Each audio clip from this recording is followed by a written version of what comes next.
Hoje eu vou te ensinar na prática e com exemplos reais como que você vai fazer a conclusão da redação da UERJ. O vídeo aí mais pedido, né? Desde o ano passado vocês estão pedindo isso. Alana, ensina pra gente como que a gente faz a conclusão na redação da UERJ. Esse dia chegou e se você é novo por aqui, seja bem-vindo ao meu canal. Eu sou a professora Alana e aqui a gente fala bastante da UERJ e um pouquinho do Enem também. Vamos começar então a entender quais são as suas dificuldades? Por que normalmente a gente acha difícil fazer a conclusão na redação da UERJ? Eu prometo que nesse vídeo eu vou tentar não ficar olhando pro lado, já comecei, né? Por que as pessoas acham tão difícil fazer a conclusão na redação da UERJ? Primeiro fato, apesar de triste, mas a gente precisa constatar isso, é que a maioria das pessoas faz o vestibular da UERJ como segunda opção. Então as pessoas fazem o Enem, passam o ano inteiro estudando para a redação do Enem, e aí só ali naqueles últimos meses é que elas estudam de fato para a redação da UERJ. E é óbvio que essa não vai ser a melhor estratégia, porque quando a gente fala do parágrafo de conclusão, vocês se habituam a fazer o quê? Proposta de intervenção, que é o que o Enem pede. E aí quando vem a UERJ e tira a proposta de intervenção, os alunos ficam assim, ferrou, caiu meu mundo, a casa caiu, o que eu vou fazer? Mas é pra isso que você tá aqui, né? E eu vou te ensinar como que você vai fazer essa conclusão. A segunda dificuldade, além dessa questão óbvia de deixar a UERJ como segunda opção, é que quando a gente tira essa proposta de intervenção, os alunos ficam assim, caraca, mas quantas linhas deve ter a conclusão? Ou eu vou colocar aqui na conclusão apenas o que eu já disse no texto? Então, a gente precisa rever tudo isso. E é isso que a gente vai fazer nesse vídeo. Vamos entender primeiro essa questão então. Alana, o que a gente faz nessa conclusão da UERJ? Proposta de intervenção não é função de parágrafo de conclusão. Proposta de intervenção é uma exigência do Enem. Mas o Enem vai cobrar pra você o quê? Um texto dissertativo argumentativo. Que se você for fazer um concurso público, outras provas, como CEDERJ, por exemplo, provavelmente também vai ser tipo dissertativo argumentativo. E nem sempre com a exigência da proposta de intervenção. Isso mostra pra gente o quê? Existe uma função na conclusão que não é propor uma intervenção. É o quê, então? De modo geral, a função da conclusão é concluir, mas como? Amarrando as ideias do seu texto. Mostrando ali que tudo que você falou está em uma relação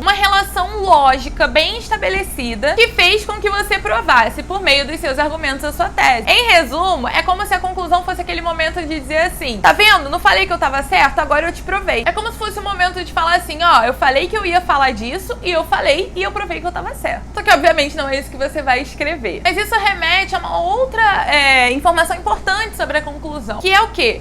Conclusão não é o momento de repetir tudo que você disse. Eu sei que vocês já devem ter escutado isso de algumas pessoas, mas isso está errado. E eu vou te dizer por quê. Normalmente, qual é a estrutura que a gente usa? 4 parágrafos, certo? Um de introdução, 2 de desenvolvimento e 1 de conclusão. Faz sentido você dedicar 1/4 do seu texto a repetir tudo que você já disse? Não seria uma perda de tempo? Não seria chato? E é mesmo, gente. Conclusão não é o momento apenas para você repetir ali tudo que você já disse. Conclusão não é resumo do texto. Já tenham isso em mente, tá? Na conclusão, a gente precisa manter o interesse do seu leitor. Ou até mesmo ampliar esse interesse. Você já ouviu algum discurso de algum youtuber, alguém num podcast? Fala uma parada que quando a pessoa termina de falar, você fica assim...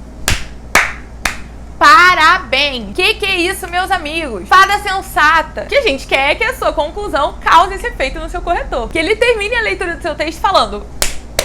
Tenho certeza que foi aluno da Alana. Tenho certeza. Mas brincadeiras à parte, a gente quer causar esse efeito no nosso corretor, certo? Então a conclusão, ela tem a função de continuar ou até mesmo ampliar o interesse do seu corretor. Aí você diz assim, ah, já sei, então eu vou trazer uma informação nova. Não, a conclusão também não pode trazer informações totalmente novas. Pensador, por exemplo, que você não mencionou no seu texto, pelo simples fato de que você não vai ter como desenvolver aquele pensamento. Afinal, o parágrafo é de conclusão. Então, ó, o que a gente falou aqui de importante? Esquece essa ideia de que conclusão é o resumão do seu texto. Não é só isso. Conclusão, ela tem a função de confirmar o ponto de vista que você defendeu. Então é o momento de você dizer, tá vendo? Provei que eu estava certo com os meus argumentos. Metaforicamente, óbvio, né? E é o momento de você ainda segurar, manter o interesse do seu leitor, ou talvez até mesmo ampliar esse interesse. Por meio de um desfecho que preferencialmente precisa ser criativo ou bem trabalhado. Então, uma vez que você entende que não é pra dar uma enrolada, nem repetir tudo que você já falou, agora sim eu posso te ensinar a fazer uma conclusão na prática. E pra isso, eu vou contar com 2 parágrafos de conclusão. Pra quem não sabe, eu tenho um projeto solidário, um projeto com valor social, de aulões para redação da UERJ. A gente tá no 2º ciclo, porque o primeiro foi um sucesso, as vagas esgotavam em 2, 3 dias, e aí os alunos pediram pra repetir o ciclo. Quem tá vendo esse vídeo hoje só perdeu uma aula, que foi a aula 2, porque a aula inaugural tá aqui no YouTube, a aula de critérios de correção tá disponível aqui no meu canal. A aula 2, ela foi mediante inscrição lá no Google Meet, foi sobre o parágrafo de introdução. Essa a gente não tem mesmo, porque esgotou, então não tem o que fazer, mas estão abertas as inscrições para a aula 3, que é a aula de desenvolvimento. A gente vai ter também a aula de conclusão, que é a aula que mais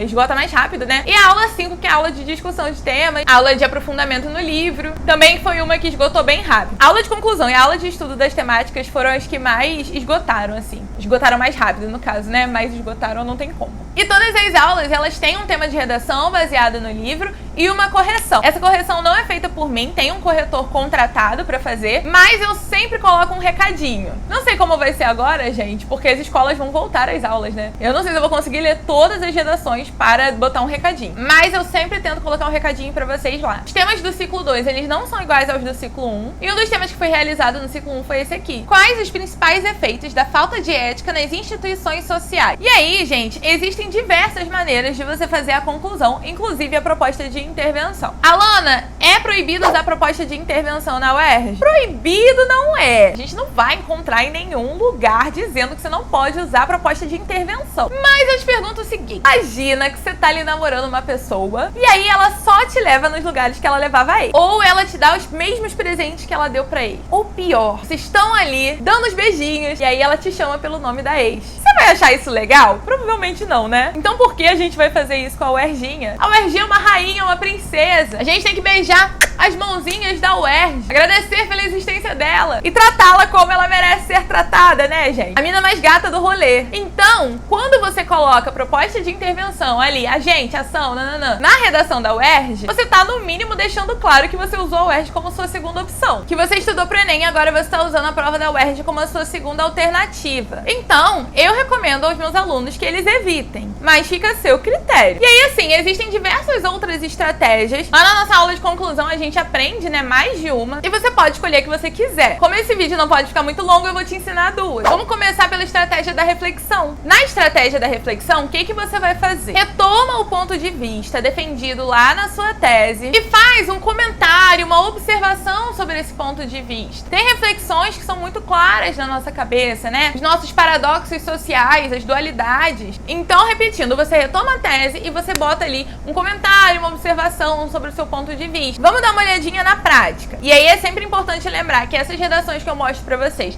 elas são redações reais, então elas vão ter alguns errinhos, eu vou sempre comentar a maioria delas, né? E também vocês não podem copiar. Meu canal é expressamente contra modelo pronto, porque a UERJ é expressamente contra modelo pronto. Então, considerando que você vai ser ético e não vai plagiar as redações, vamos dar uma olhadinha. Olha só. Tais apontamentos evidenciam, portanto, a inconsistência de considerar democrática uma sociedade em que a ausência de direitos primordiais, como consequência da falta de ética, é normalizada. Reparem que essa retomada da tese, ela já traz ali a marca de autoria, que a UERJ gosta muito, né? Uma marca que mostra o posicionamento explícito desse aluno. Não é só dizer que a corrupção, por exemplo, né, pensando em outro tema aí, é ruim pra sociedade. Mas o que você efetivamente pensa diante disso? Então, tipo assim, a corrupção persiste na sociedade. Beleza, tem um posicionamento. Como você se posiciona diante dessa persistência? Ah, Alana, eu acho um absurdo. Isso é a marca de autoria. Obviamente, você não vai escrever um acho absurdo, porque seria informal. Mas aqui, por exemplo, quando a gente tem que considerar essa sociedade em que isso ocorre, uma sociedade democrática,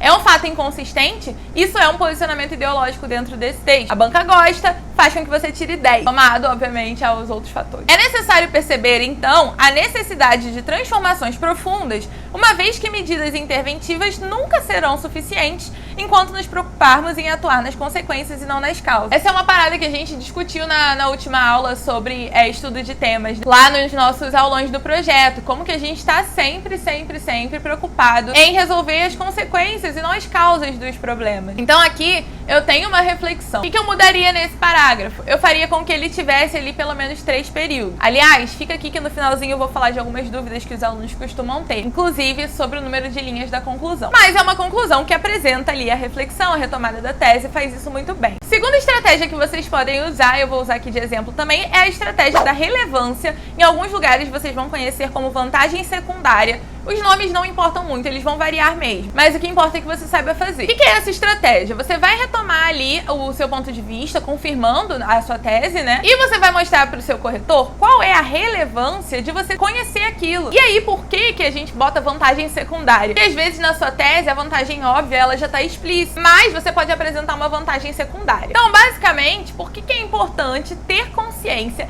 dessa informação que você está trazendo na tese? Vamos dar uma olhadinha. Compreender, portanto, que a defasagem no sistema público de serviços é consequência direta da falta de ética, evidencia a importância de mudarmos nossas práticas como indivíduos. Então, fez aí a confirmação da tese. Ao nos inserirmos na sociedade como sujeitos ativos e não passivos, conseguimos identificar nossas defasagens éticas e atuar sobre elas. Temos aí um probleminha que é a repetição da palavra ética. A gente sabe que isso é um problema de coesão, principalmente se aparece pertinho assim. Então poderia ter usado um sinônimo. Poderia não, deveria. Por sermos, portanto, a composição do corpo social, é possível construir, enfim, uma sociedade melhor. Outro probleminha que a gente tem aqui é esse conceito de melhor. Conceitos como bom, ruim, mal, melhor, eles são muito vagos. Porque o que é uma sociedade melhor pra mim pode não ser pra você. Então sejam mais específicos. O que é uma sociedade melhor? É uma sociedade mais justa? Uma sociedade mais igualitária? Mais democrática? Então escreva isso de fato na sua redação. Mas ainda assim é uma conclusão muito boa, porque apresenta justamente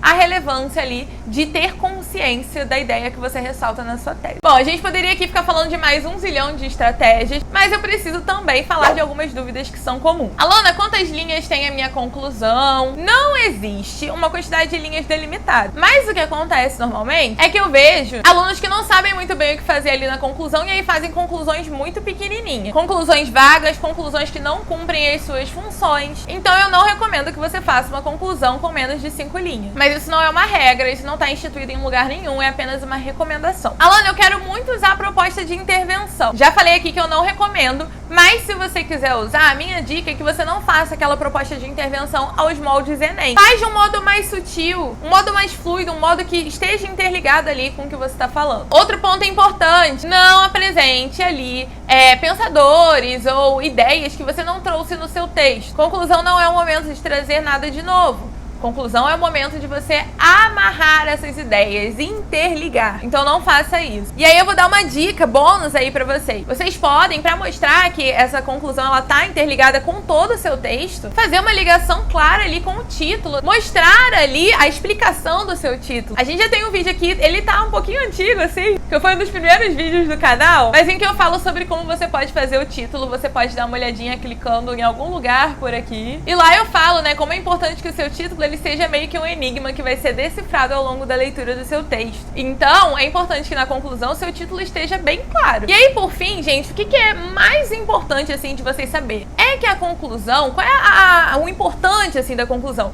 É que ele seja um parágrafo chamativo e interessante para o seu leitor. Então, se você faz aquela conclusão que você só resume tudo que já foi dito, é chato. Seu corretor não vai achar interessante, com razão. Ele já leu o seu texto todo, pra que ele vai querer ler a repetição de tudo? E é por isso que ela envolve processos que são tanto objetivos quanto subjetivos. Eles são objetivos na medida que seu corretor vai avaliar as funções de um parágrafo de conclusão. Então ele vai avaliar se você não trouxe nenhuma ideia nova, se você conseguiu amarrar as ideias do seu texto. Mas são subjetivos também porque um bom desfecho causa uma boa impressão no seu corretor. Até porque se você apresenta um parágrafo interessante, isso é mais uma informação positiva que vai contar ali na hora que ele for avaliar a sua redação e decidir a sua nota. Se você quiser fazer a aula de conclusão lá do nosso projeto solidário, tem o calendário bonitinho lá no Instagram, mas foi o que eu falei. Como tá com um valor bem baixinho, por ser um projeto social, as vagas estão esgotando bem rápido. E, gente, isso não é marketing não, tá? Eu sempre coloco lá nos stories quantas vagas tem, mostro o print pra vocês e eu coloco sempre lá nos stories pra vocês assim,